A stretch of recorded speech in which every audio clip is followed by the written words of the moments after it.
Scenic Hotel Group, a place to stay no matter your staycation. From the Legacy Collection, Scenic Hotels, Suites and Resorts, and Heartland Hotels. Find your place to stay at scenichotelgroup.co.nz. Andy Murray's run has come to an end in the third round of the Australian Tennis Open in Melbourne. What a run it has been, though.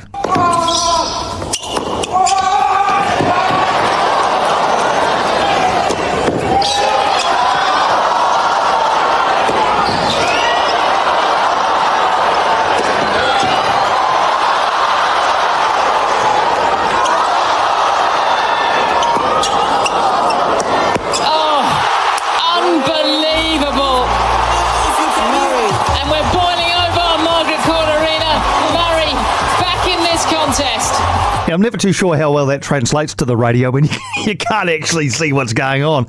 All you can hear is the players grunting and the crowd cheering. But Andy Murray, three-time Grand Slam winner, had rolled back the clock with two 5-set victories to get on a run, but has gone down in 4 sets to Spain's Roberto Bautista Agut. In the third round, let's bring in our man in Melbourne, Craig Gabriel. Craig, was there ever any hope during this match that Andy Murray's Melbourne fairy tale might have perhaps had just maybe one more chapter? You hope because of the personality he is and the character that he is and the amazing tennis player that he is.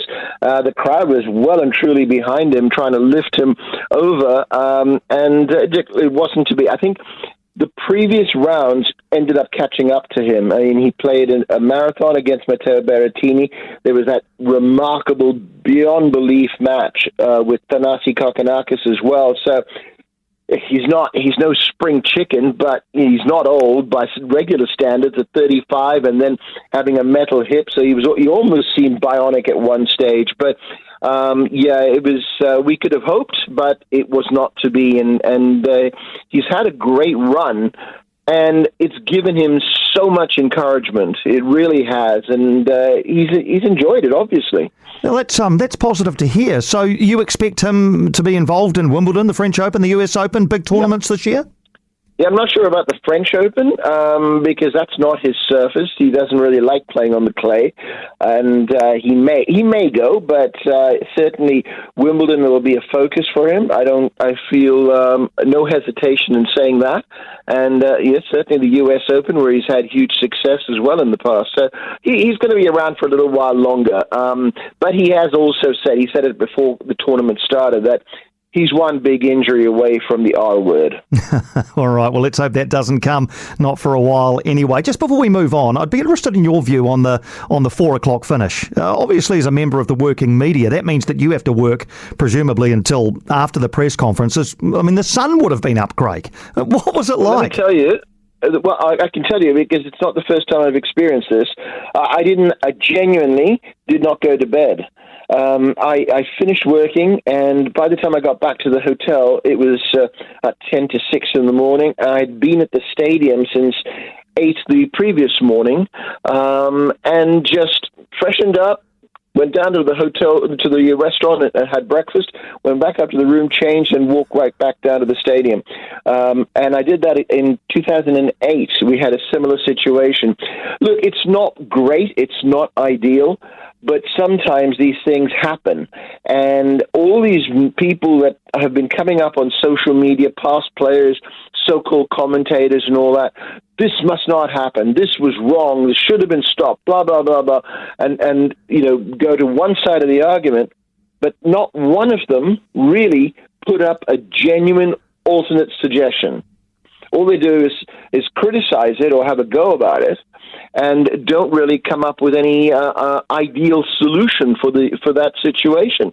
And I've said this a number of times that scheduling at a tournament, the scheduling committee have the worst job. I would never want to do that at a tournament because there are so many factors that become involved and have to be involved in putting a tournament match schedule together that you're pulling your hair out and you never satisfy everybody. But look, it happens, and it's not ideal, But that's the life. That's the way it goes sometimes. All right. Look, I think it's probably right. I think that's the first time I've heard that view, and I quite like it as well, Craig. The whole, you play until somebody's won. There's almost a bit of theatre about it. I know you don't want theatre necessarily at 3:50 in the morning. Because it is entertainment. And the number, it wasn't as if there was 10 people in the crowd, in the stands. The place was almost full right up to that hour. And it was an incredible show. That's what it was also. Let's move on to others who are through. Novak Djokovic has got past Grigor Dimitrov in straight sets. Any more signs of the injury that's appearing to trouble Novak? You know what, Jason? I just wonder. The first set was important, absolutely. He won that 7-6 and then 6-3, 6-4. And Novak was certainly saying, he'd lost any of those sets, and who knows what could have happened. We could have had another 5-setter, et cetera, et cetera. He has made it clear that he's worried about this hamstring issue on his left leg, which surfaced originally during the semi-finals of the first of two Adelaide tournaments, and he was playing Daniil Medvedev, and he ended up going on to win that tournament. So how severe it really is for public knowledge, I don't know. But when you see some of the movements and the antics that happen, what he does with his legs and the way he does the splits and things like that, people do start to wonder if it is really as bad as it's being made out to be. And, that sounds like I'm doubting him. He knows his body better than anybody else. But you wonder, goodness gracious, how did he get that shot? Oh, I need physio. So, we'll see. We'll see. So we've lost Rafa Nadal. We've lost Casper Ruud. Yep. We've got Novak. We've still got Stefanos Tsitsipas. Anybody else who you think may go deep into week two?